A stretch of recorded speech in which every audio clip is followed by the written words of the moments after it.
All right, hello everyone. So I'm going to be going through each of the steps of Neurographica, and some of them will be repeated from when we did the sister circle. So if you were at the sister circle, awesome. So some of this will be repeated. If you are seeing this video because you were curious and didn't attend the sister circle but wanted to try this out, welcome. And I'll start from the very beginning. So basically what you need to start Neurographica is a pen or a marker of some kind that's going to be making your main lines. So today I've chosen a purple. At least for this part of the demonstration, I'll be switching over to a pre-made one for another part. Highlighters or colored pencils. And then of course paper. Now the paper can be any size. This size is relatively large for me, but I just wanted to use it to show as much as possible. And basically the first step in Neurographica is the topic, okay? So that's going to be done on a different sheet of paper, okay? So the paper that you want to use for the writing or the drawing, you can set aside. Or if you want to do this first part on the same piece of paper, then you'll just flip it over to do the drawing. So first part is the topic, okay? So that involves 2 minutes of stream of consciousness regarding a topic of your choice.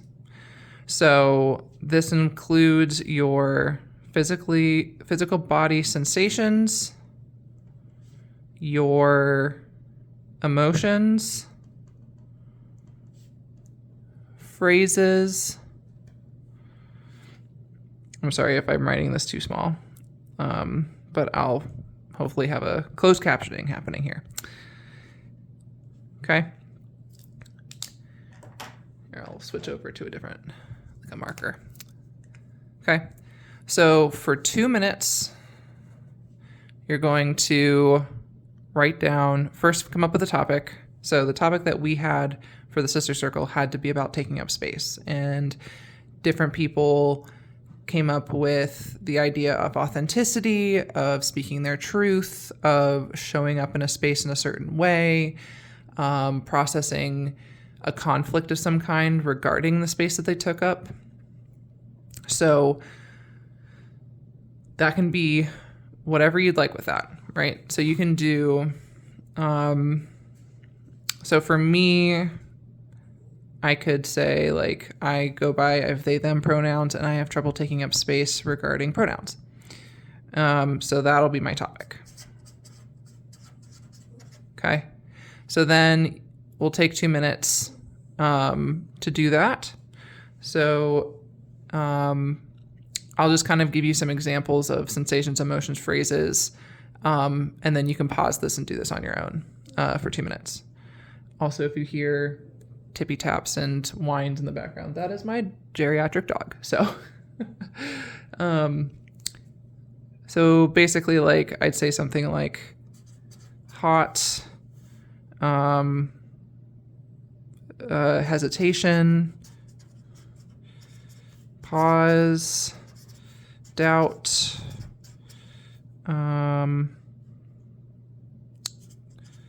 too sensitive, rigid, and so those are some examples of, and that was probably in 20 seconds. So you'll come up with probably about between 15 and 20 words during this time, or phrases. And those words will be helping us with the next part, which is composition, which is Catharsis. So this is going to be where you bring up the page you are going to be drawing on. Okay? So, Catharsis. All of those words that you've written down are going to fuel like an energy within you, and it's going to be like on the tip of your marker, essentially. That's where it's going to travel, okay? And catharsis is quick and intense, and it's going to take up a large portion of space in the middle of the page, okay? So if you haven't taken up this much space in terms of your emotions lately, this might feel like a relief. It might feel too much. It might be overwhelming. It's called catharsis for a reason. So pull out the marker that you've chosen, and I like to call it a scribble scream, because it's like you're screaming onto the paper.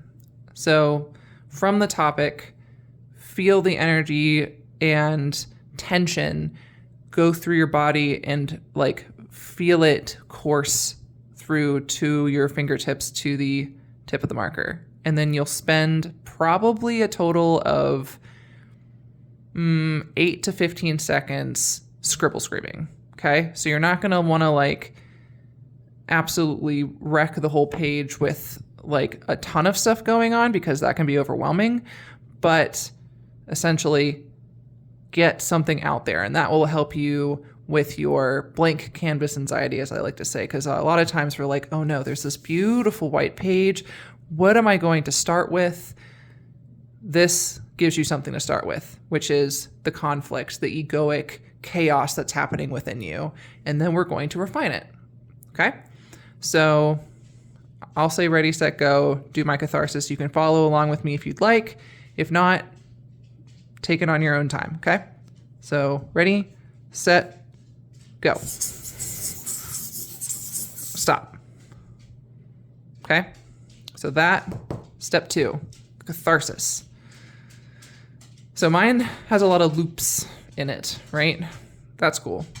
But you can see that it can look messy as well. Some of you might have more jagged edges, and that's also totally valid. And so if it doesn't look exactly like this, that is totally fine, totally normal. So no need to worry if it doesn't look like this, okay? So the next part of this we're gonna do, it's called conjoining, AKA rounding, okay? So we're wanting to make this cathartic shape more organic, utilizing more roundness, because a circle can represent creation, can represent unity, can represent wholeness. Some people consider it like resembling perfection. The circle is quite an incredible shape. So rounding is where we take the intense chaos that is our egoic stress regarding this topic and rounding off the intensity, which will kind of ease our nervous systems a little bit more when we're looking at this expression, okay? So an example of a sharp point would look like this, okay? Now, you're going to, a way that I help people learn how to make these curves is pretend your marker is like a car and it's driving on the road. And if you want to get to this road, you're not going to just take the sharp curve. You're going to have to turn your car gradually. So to get onto this, okay? And you see how that created this curve here? You're going to end up filling that in, okay? And if you feel like this corner still feels too pointy, these lines don't need to stay this thickness, Okay, you are allowed to go over them over and over again if you'd like, and then just filling in the space in between. And then making sure that it still feels rounded inside.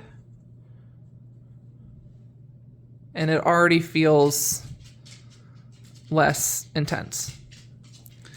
Another thing that is considered a corner or a point is any time that you have intersections. So anytime there are things that are crossing, there's going to be 4 corners happening. So you can do the same thing with each one, where you're basically like a car going down each road, filling in that, and then that'll end up being the rounding, okay? So I'm going to now show you what that kind of looks like with this piece, okay? So I actually don't have a lot of sharp points, which is awesome. Not really for any reason, I just like how it looks right now, like the fact that there's no sharp points other than the fact that it is intersecting. If you have a lot of sharp points, that doesn't mean anything's wrong. That's like bad. I'm just currently like, I guess, tickled by my current composition. So here I see where there's intersections. So I'm gonna start rounding these corners. And if you end up like noticing more just like edges, or it's not as round, you can go over it again. That's totally fine. So then we're coming over here and we find this other intersection. So we're gonna intersect it more. Or not intersect it more, sorry. We're gonna round it, okay? And then here's another intersection. So we're gonna round here. All 4 corners. This section right here probably will end up just getting fully filled in. So that's totally fine. If you have a space that's so small that like rounding it out makes no sense, just fill it in. It's totally fine. Like this piece even feels a little bit like I could fill in potentially, but rounding it out is doable. So that's what we'll do. If you have little pieces that stick out like this, you can either like connect it back into your piece. Like I'm gonna connect it into this piece and fill it out and like round that out. So that's how you do that one. I'd have these corners that I need to, this corner is gonna be curved in. This guy gonna be connected here, and I'll round that out. Okay, so you're seeing kind of how this is starting, okay? You can pause and continue to round if you have more rounding to do, because I'm going to be like a chef and be like, I already have one created. So this is one that's fully rounded, okay? Involving a different color. So this is the one that I'll be using for the rest of the time, okay? So the next part we're gonna do is going to be called integration. Okay, so this is what involves the thing called the neurographic line. So those of you who are at Sessler Circle know what I'm talking about when I say neurographic line. Those of you who didn't attend, let me explain a little bit more about what the neurographic line is, okay? So the neurographic line is conscious, okay? And it is basically causing us to be aware of the patterns that our brain wants to create and challenging that with the line, okay? So let me give you an example on a blank sheet of paper. So if I'm not to do a line consciously from left to right, okay? It might be a completely stagnant line straight across, but most of the time, if I wanted it to be like, you know, this represents kind of the repeating patterns that we just unconsciously go into. So it's like the concept of history repeating itself, or different triggers or traumas or life lessons coming in over and over and over again, but we don't really know how to work with them. We just kind of experience them, don't really integrate them or process them or challenge them. So they get really intense and then they go away for a little bit, but then they come back up again. Neurographic lines represent that you're inching slowly through life and very mindfully, right? So if we're mindlessly going through life, this is what it's going to look like. Mindlessly. If you go mindfully through life, then it's going to look a little different. So if I was telling myself I had to go from this side to this side, then I would be slowly checking where my marker naturally wants to go. So it wants to go up, I'm going to go right. Wants to go right, I'm going to go down. Wants to continue to go down, I'm going to go right again.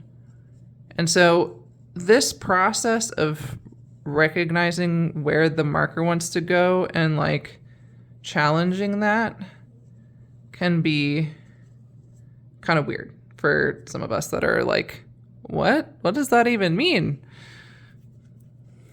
So you can see that like there's no step here. Like the step is from here to here, which can feel pretty freaking impossible for a lot of us, especially the perfectionists in us.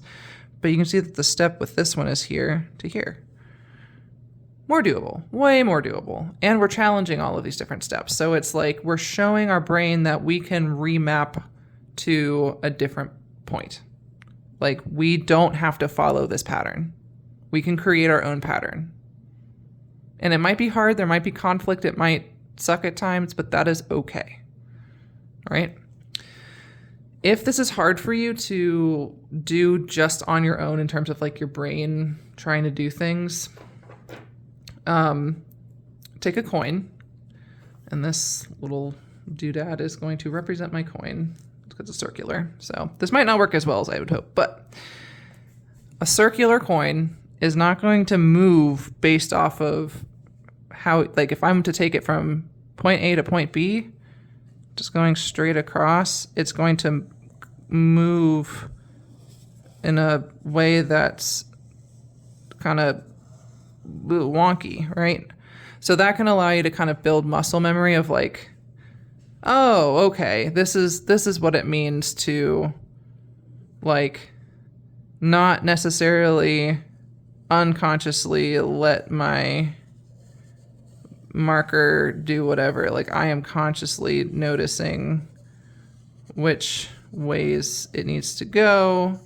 So if you need that as a tool when we go into this next step of neurographic lines, feel free to utilize a coin when doing this, okay?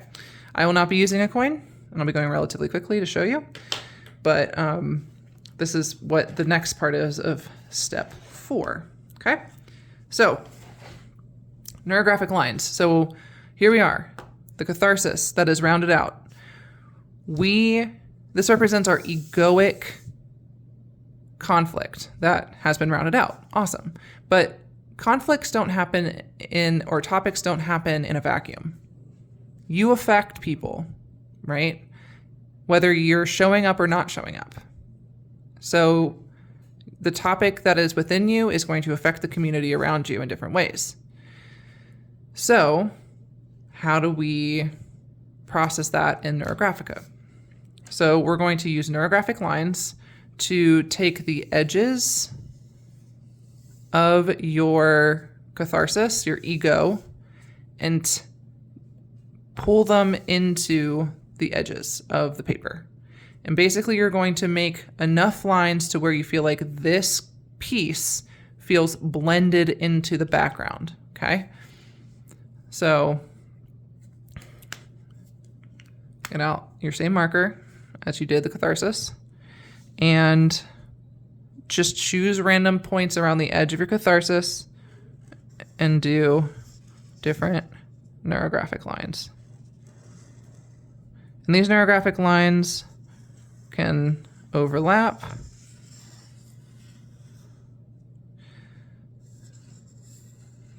Can overlap more than once.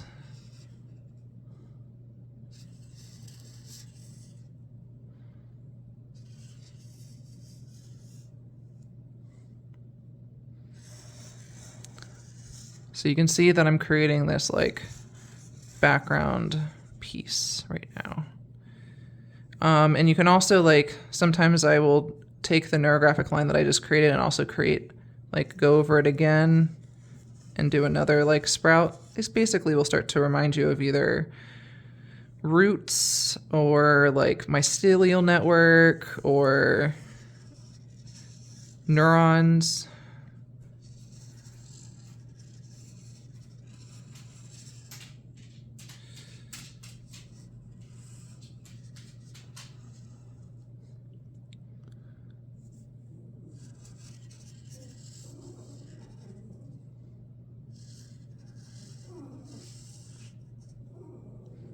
Haley, you doing okay? All right, so looking at my picture, I'm feeling like it is basically about, it's basically blended in. Now you can see that it's not really completely blended in because these lines that I just drew are not as thick as the ones that are rounded here, which is totally fine. Because any sort of conflicts or sharp edges or anything like that that exists with these neurographic lines, guess what the next step is going to be? It's going to be to round them, okay? So we're going to round off all of these different pieces of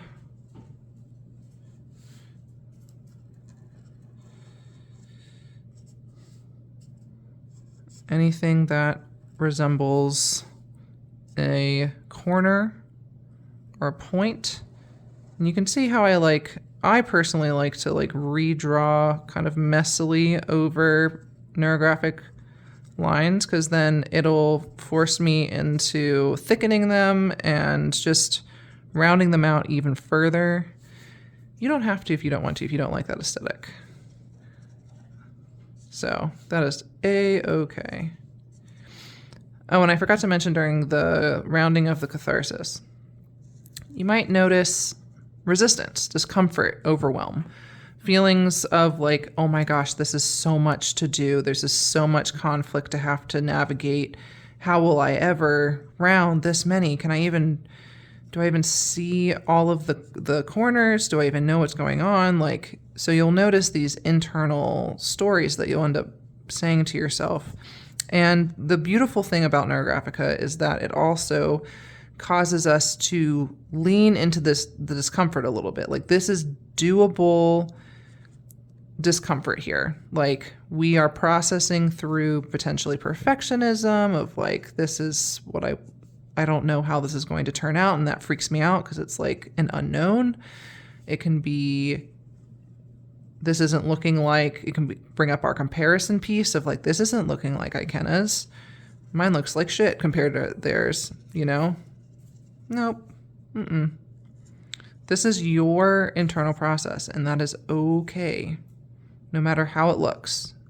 And the more that you end up doing this, the more you'll get into your like rhythm of your process of how you go about rounding. So like, I like to go over the lines more than once. You might hate that and not want to do that, then don't do it.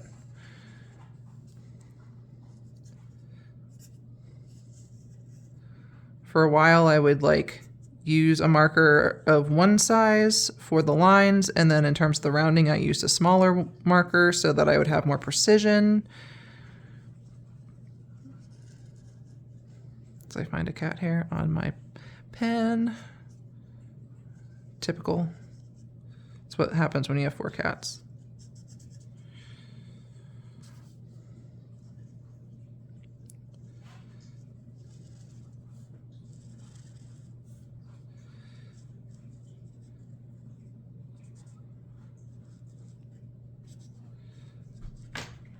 Ooh, that's a cat. Speaking of a cat, they just jumped on the table.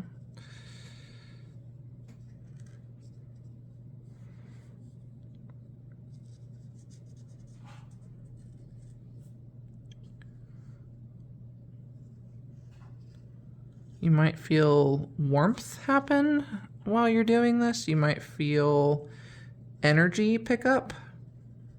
You are moving a lot of energy in this processing. Just notice that. Notice the sensations coming into it.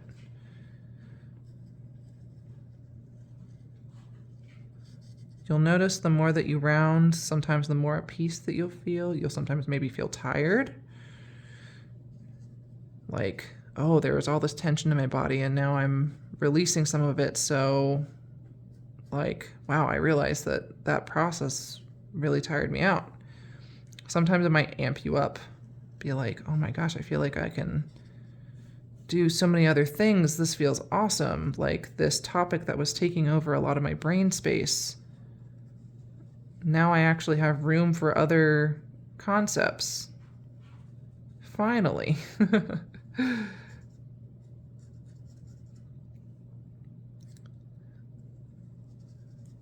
I've seen people do concepts about parenting and like how to handle conflicts with their kids. Be like, I'm feeling relatively uneasy from this conflict. How do I show up for my family?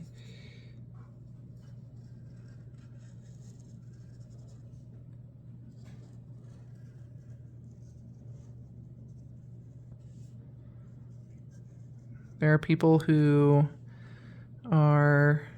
that use this. I've used this to work through a lot of my executive functioning tasks. So like my perfectionism and my anxiety can cause me to worry about figuring things out, like in terms of task paralysis. So this allows me to work through that task paralysis. That was one of my big prompts that I've been working through this year. Because a lot of times it's like, no, I need things to be the perfect level of environment, or like things just need to be, it needs to be perfect timing before I do anything. It's like, that's not, I end up not doing anything if that's how I approach things.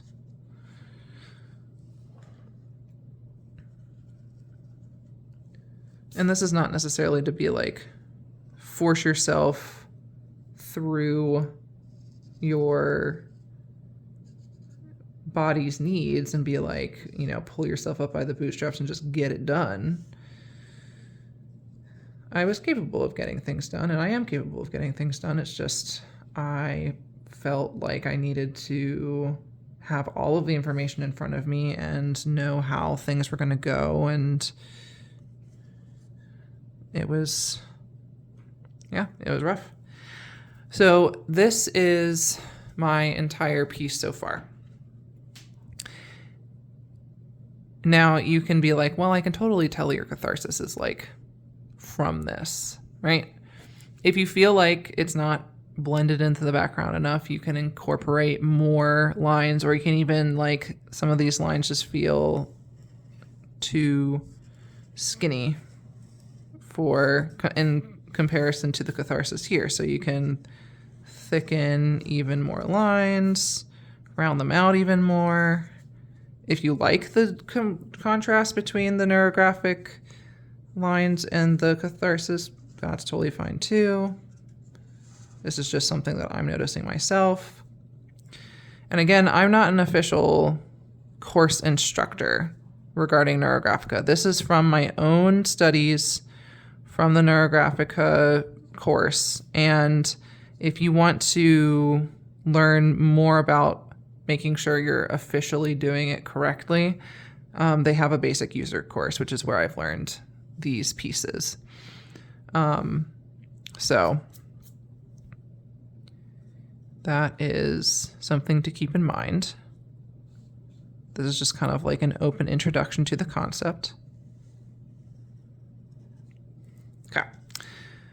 So next, we're going to do a thing called archetyping. Okay. So archetyping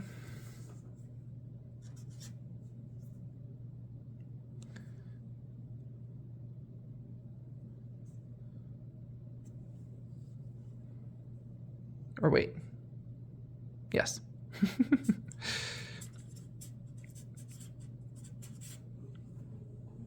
Okay, and that's where we involve color. Okay. Oh no. Sorry, that's not 5. That's 4.2 according to them.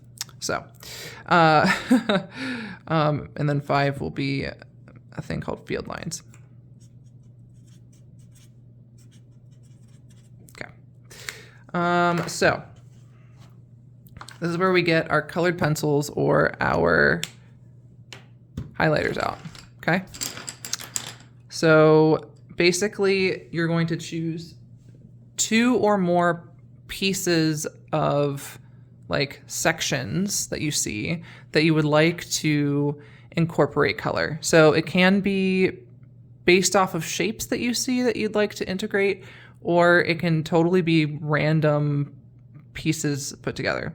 So I'm going to use highlighter for this. So first one I'll choose is a pink one. And I'm just going to, I think I'm going to choose this blob over here and these 2 little buddies right here as my first thing that I'm going to color in. And you're going to color in over top of the lines as well. So like you see how my highlighter's kind of making those blue lines look a little darker in this space that I'm coloring. So when you have colored pencil, that might look a little different, of course, but the goal is to incorporate color in this way. And basically this, like, if you consider this to be like levels of neurons, this is just further connecting the dots, so to speak, in your brain. Further integrating different pieces of this conflict and conjoining and catharsis. Again, there's no perfect way of like which colors you use, how many you use, that sort of thing. Usually I like to do at least 3 colors, but you can use 5, you can use 8. Let's see. I think the next one that I'll do here is probably gonna be these guys. So I will outline them. So this is an interesting shape right here. It's like a moon. So that's cool.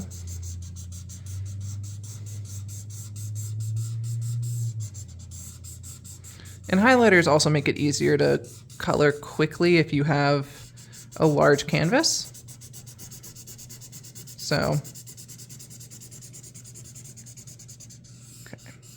So there's that guy.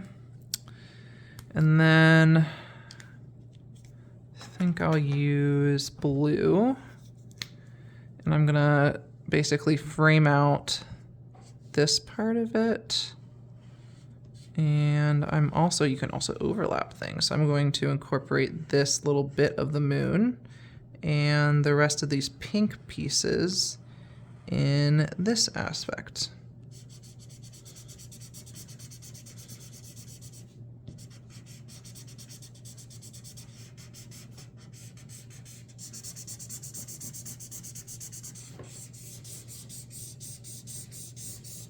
This is apparently a very big section. Even my highlighter is struggling to color all of it.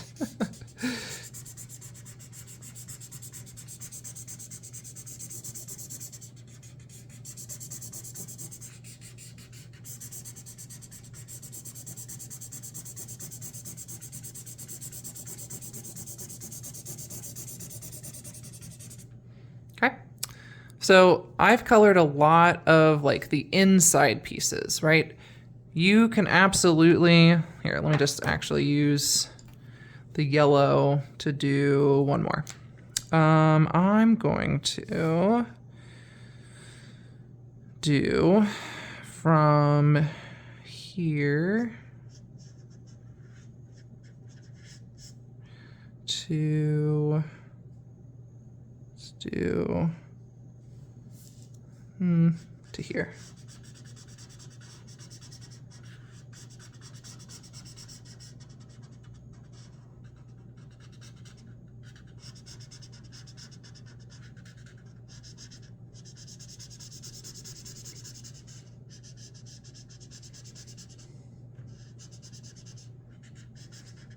And just notice how you feel during this time as well. So after each step, just notice. If you're feeling any different, feeling any sort of different tension happening, any thoughts, realizations, even if they don't even seem related to this, you might be surprised how it might become related later. So you see how it like doesn't have to be just in the middle, okay? Some people like to color all of it, also totally fine. That is totally up to you. This is your creation. Sorry, hit that. But this, I'm fine with this for now. So, next is called field lines. So field lines are another type of neurographic line, and basically how I explain them and have been explained as to me is that they represent the connection of our conflict to the divine, to the universe, to spirit, to however you want to imagine that. Basically, like, the field lines are like if you are riding in an airplane over top of this picture, and field lines will look kind of like look like clouds that are like, you know, thousands of feet in the air over top of this, okay? So even though we're going to incorporate it on the same level, they're going to be thicker, and they're going to represent the neurographic lines of like connecting all of this to the divine. So this can be, I usually like to do at least 2 field lines, but you can have 3, 4. I've seen usually between 2 and 4 usually, but if you feel particularly connected to finding more field lines, you can. And basically it's connecting aspects of lines through the whole picture, right? So for this one, I'm going on, these pens are already come with a thick, broad end to them, but you may just have to, actually, I'll show you both ways. So let me show you if you only have one size. So if you do one size, usually what I like to do is kind of, I'm seeing an aspect of a neurographic line going through here, and then also utilizing this piece here. You don't have to utilize these pieces. You can just like draw one straight through as a neurographic, but I like to start out by using some of the lines that I can see, like the field lines over top. So I'll incorporate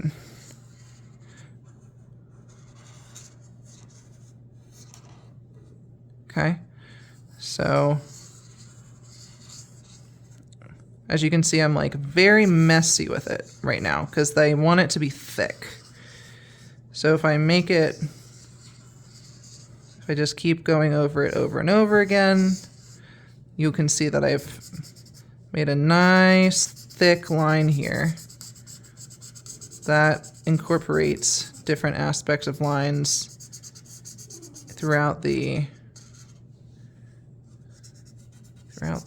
picture. So the line is nice and thick, going through the whole drawing. Okay. Gonna make it a little thicker down here.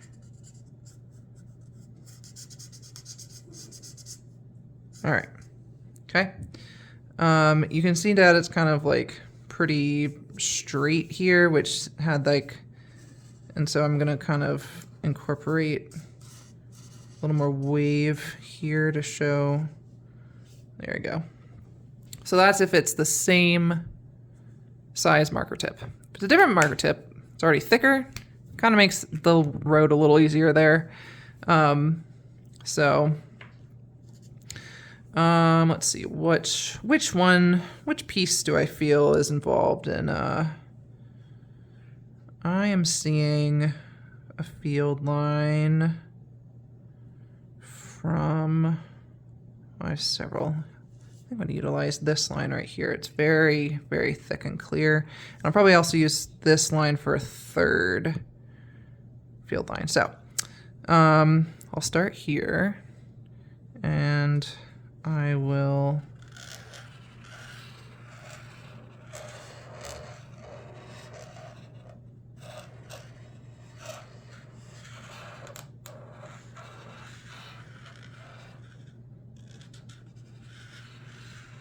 all right, so nice thick field line happening, going over it over and over again. Okay, so nice and thick, that's the second field line. Okay, third field line, I feel like I'm going to utilize this guy. So let's see, probably will, you know what, I'll use an aspect that's not even started yet. So I'll start on a blank part of this and draw some neurographic stuff here, and then I'll incorporate this guy here, and we'll go there. So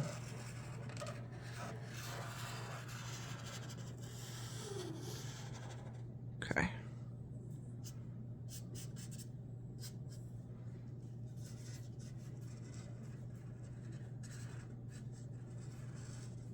All right.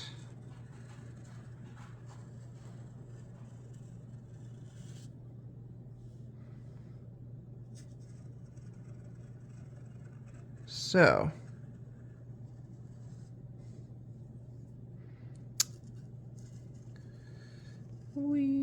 so after that, guess what we do after that? Incorporating the divine means there's going to be some cross sections, and thickening up other lines are going to make the rounded part of the line go away. So we're going to need to round off any pieces that have become like corners again. So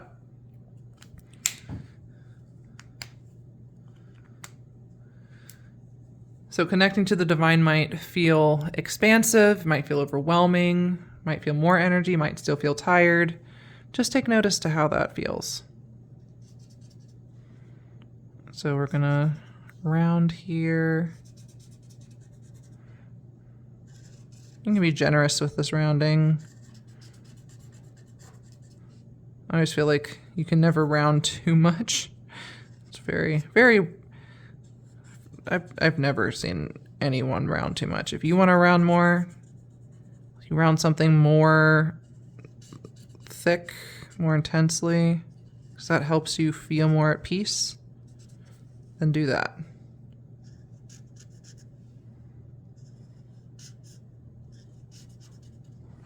But it is interesting to see how,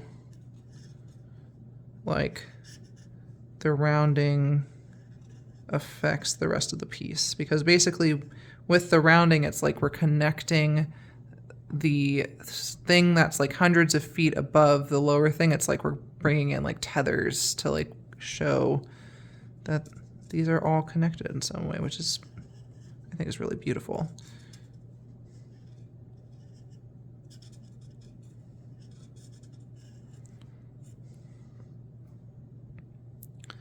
Okay, let's see. There's this guy, this guy.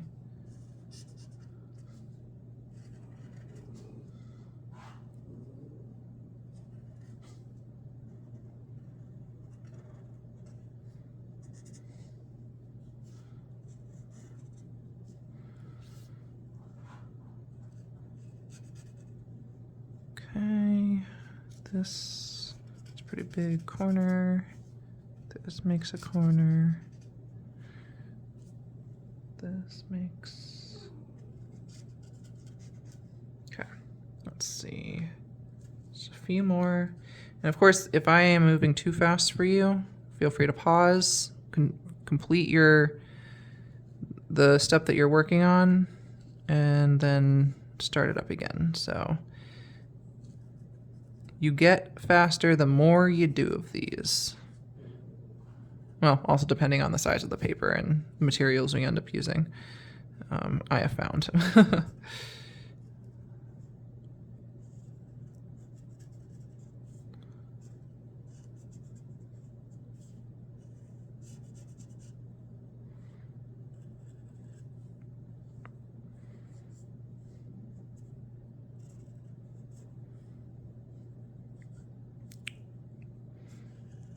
This piece right here is this tiny little piece, which I'm just going to fill it all the way in.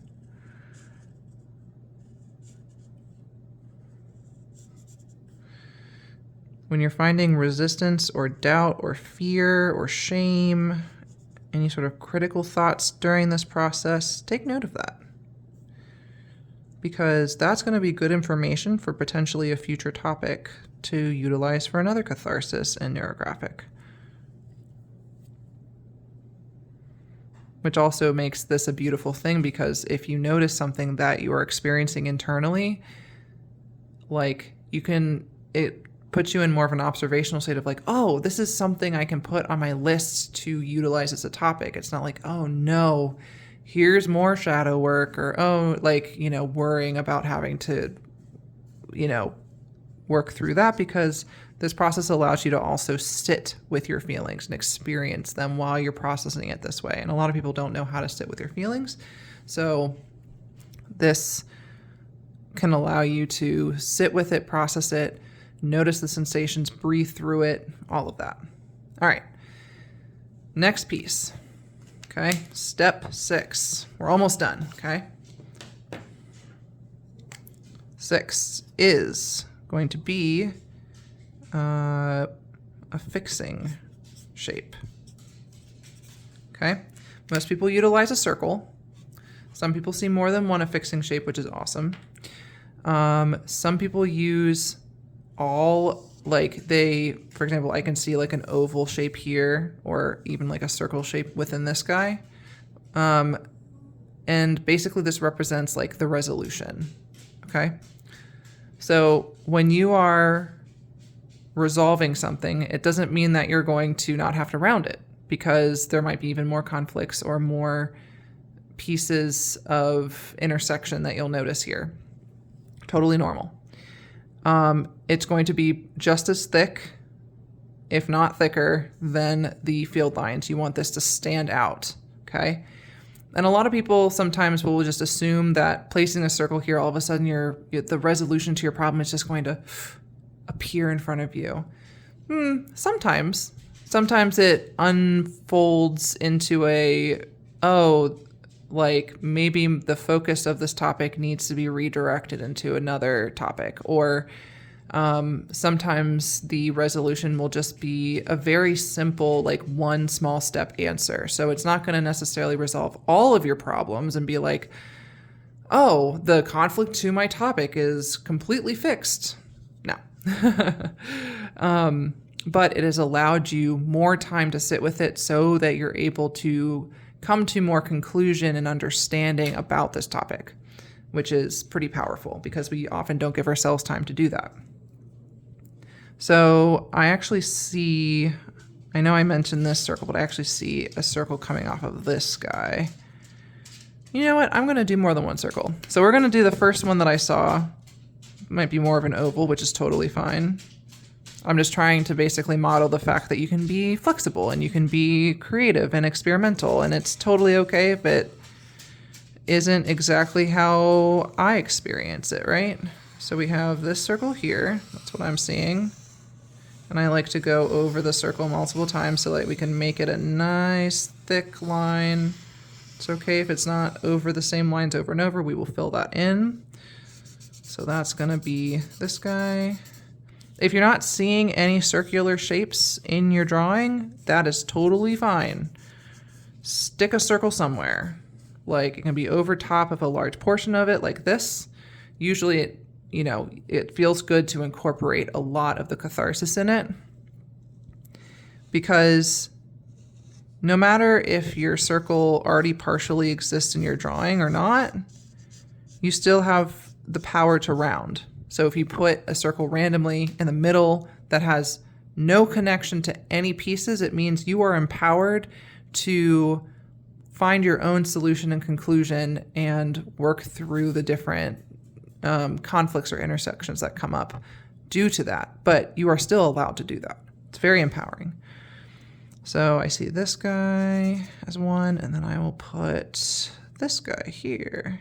Whee.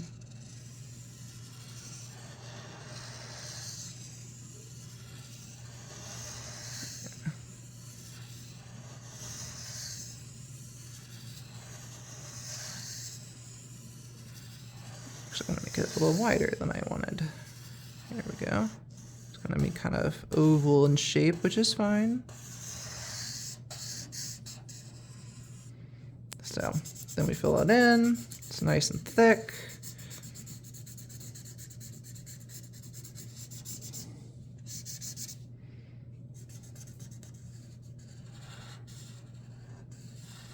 Guess what happens next? Guess you'll never guess. No, you'll guess. So we're rounding, we're conjoining, okay? So as you can see, there's lots more here to round.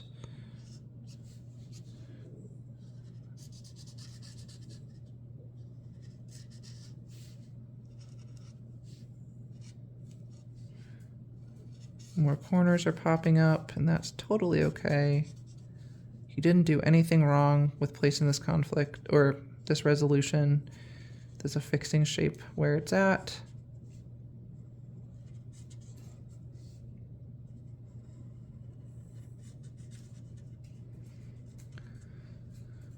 Like, for example, in terms of like the feelings that I have around pronouns, it's like, it makes me feel more at peace when I do this, right? I might be really anxious about how I go about talking to people about my pronouns or correcting people if someone I know is well-intentioned but might use she, her. And it's like, this just allows me to feel less pressure in how I respond. Like, it's my responsibility in how I respond to it. And it's an exploration of how I stand up to myself. And so what's coming up for me is actually less about the, pronouns were the main topic, but what's coming up for me now is self-compassion. Ultimately, like, the distress comes less from the pronoun piece and more from the shame that I might put myself through if I feel like I didn't handle the situation correctly. So that might be the thing that I explore in future Neurographica. I'm sure my therapist would love to hear that because she has been telling me to look into self-compassion stuff for a while. So there you go. It's already starting to come forward in my own mind through this process. Oh wow, I'm also seeing another circle coming through here. Wow. So sometimes you'll see other circles that you can either continue to utilize or not, but I feel called to create another circle here.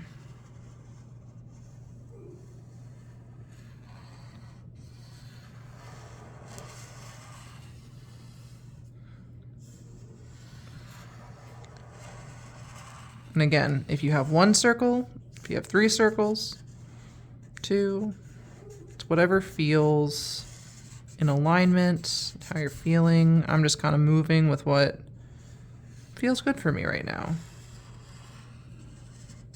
Like, this just felt too much like a circle I could include in here, so I didn't want to ignore that.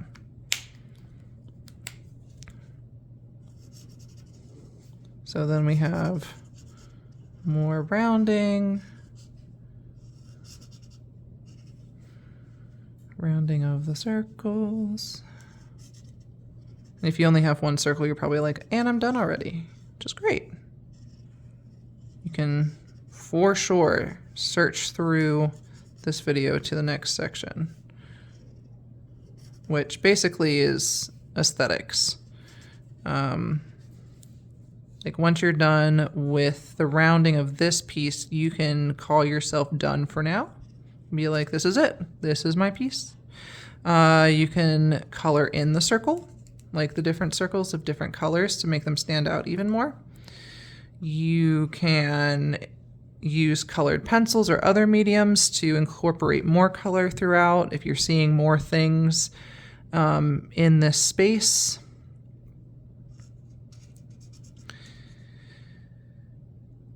Let's see, is there anything else that's coming across as a...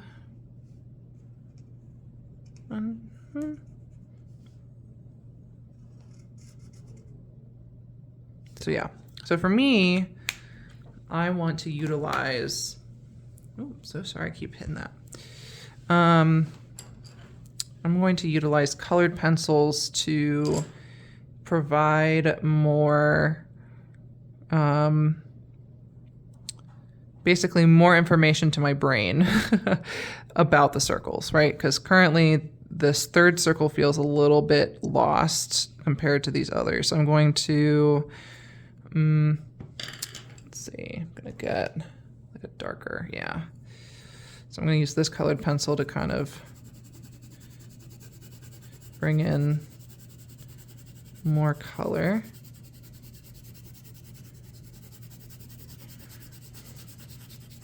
And this paper is very thick and will act completely different compared to paper that's more like printer paper, or a different type of paper. So if you are feeling like how your paper is responding to the colored pencils, it is okay. They don't need to be responding in any specific way that is like, it's okay. Let's see, what would I do next for this?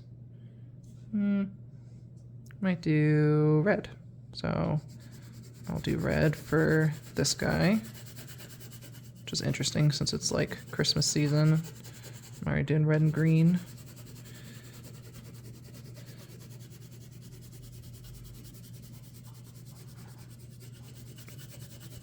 And again, this is my choice. I'm wanting to color in these circles with colored pencils just to kind of show my brain where they're at, which, again, if you are liking it without that, then don't do it. Okay, and I need one more color. Oh, here's more colors over here. Let's see, what do I want? Let's do, let's do yellow. Okay, this probably won't show up very well, but that is okay. Just want to highlight the fact that this is in fact the third circle.